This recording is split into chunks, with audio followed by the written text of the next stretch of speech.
One sided final जो था ये रिचली डिजर्व करते हैं, क्योंकि इतनी बड़ी कुव्वत बन चुके हैं T20 में कि बाकी सारी दुनिया को, इस सारी टीम्स को साल साल मेहनत करनी पड़ेगी इस लेवल पे पहुंचने तक। हालांकि बहुत ज्यादा लीग्स में T20 क्रिकेट खेली जाती है, नए प्लेयर्स भी आ रहे हैं, बट ये जो एज अ कॉम्बिनेशन है ना, और ये जो 20 प्लेयर्स इकट्ठे हुए हैं स्क्वाड में, ये ऐसा पहले देखा नहीं है। कि पता भी है कि ये बुमराह ये वाली बॉल करेंगे, इनके पास ये वेराइटीज हैं, फिर भी वो आउट करते हैं। संजू सैमसन जो है वो कहीं पहले सीन पे नहीं थे, सडनली इमर्ज होते हैं और लास्ट के तीनों इंपॉर्टेंट मैचेस में वो लंबी चौड़ी फेंटी लगाते हैं। सो ये एक तो स्टैंडर्ड मेंटेन किया हुआ है भारत के इन प्लेयर्स ने, सिस्टम स्ट्रांग है, सिलेक्शन बहुत ही अच्छी है, उसके बाद हौसला हिम्मत, एनवायरनमेंट बहुत ही ज्यादा अच्छी है, कंपेरेटिव एनवायरनमेंट है और फ्रेंडली एनवायरनमेंट भी है, एक दूसरे को लुक आफ्टर करते हैं। ये ऐसे नहीं टीम बन जाती है कि जादू की छड़ी होती है, इसके पीछे सालों साल का एक प्रोसेस है,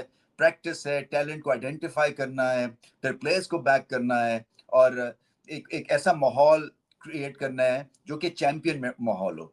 ये आसान बात नहीं है कि बैक टू बैक आप वर्ल्ड कप जीत जाएं T20 क्रिकेट में, जो कि कहलाई जाती है chancy, fickle, on the day performance. इसमें जो है कंसिस्टेंसी अचीव करना और वर्ल्ड लेवल पे कंसिस्टेंसी अचीव करना, ये बहुत बड़ी बातें हैं। इंडिविजुअल लेवल पे तो मैन फॉर मैन न्यूजीलैंड से तो बहुत ही आगे थे, हमें पहले से।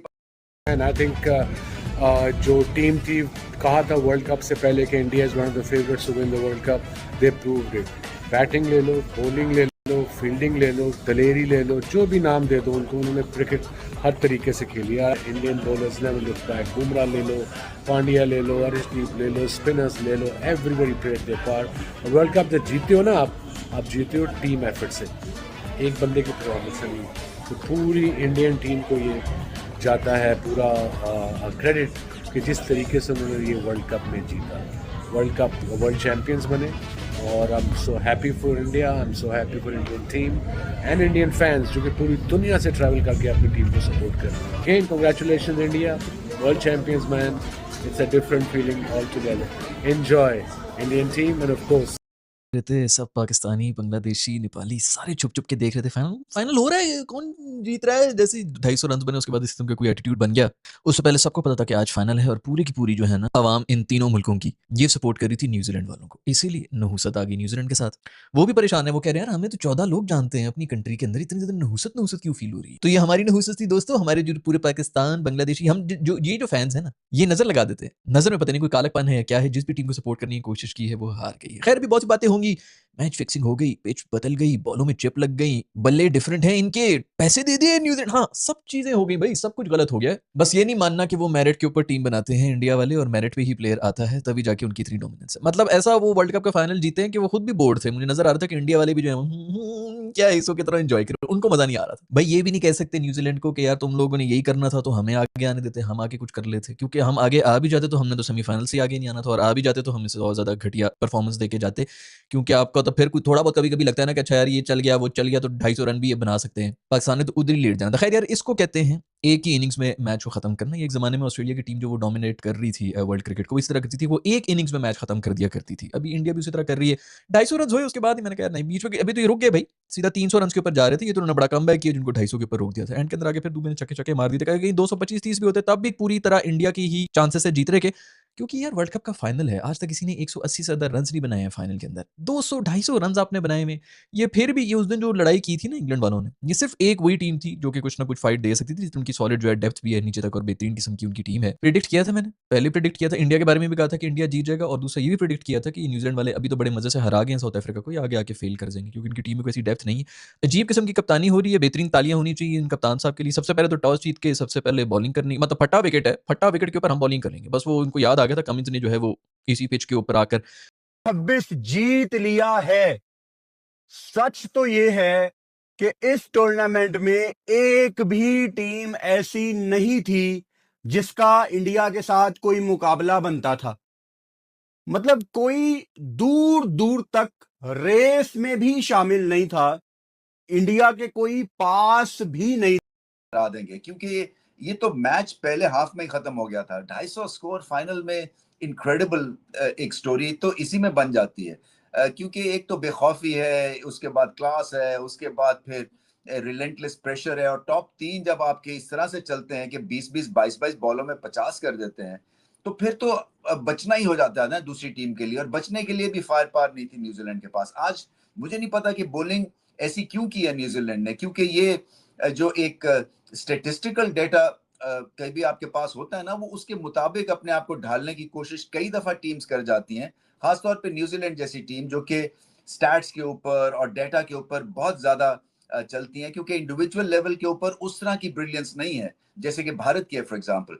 बट आज ओवरडू कर गए, इसलिए कि मैट हेनरी का ऑर्डिनरी दिन था, शुरू में ही वो स्लोअर और कटर्स मारने शुरू हो गए और वो भी वेवर्ड थे। इसी तरह से कोई लगा ही नहीं बॉलर, सेंटनर 1-2 ओवर्स में ठीक लगे, उसके बाद वो भी गए। बाकी के बॉलर्स जो हैं वो सारे के सारे बेकार थे। डफी सिर्फ 2 ओवर्स कर सके, हालांकि मुझे ऐसा लग रहा था ये पिच जो थी ये स्पिनर के लिए थोड़ी बहुत और साजगार थी from New Zealand point of view. So जो एक डफी को खिलाया गया और सडनली बेंच से उठा के खिलाया गया, वो भी बेकार थे। तो ये ओवरऑल जो एक इम्प्रेशन क्रिएट करना था ना न्यूजीलैंड ने, वो इम्प्रेशन पहले 5 ओवर्स में ही खत्म हो गया, और उसके बाद कैचिंग अप और मैसिव कैचिंग अप, और ये मुकाबला हाथ से निकल गया।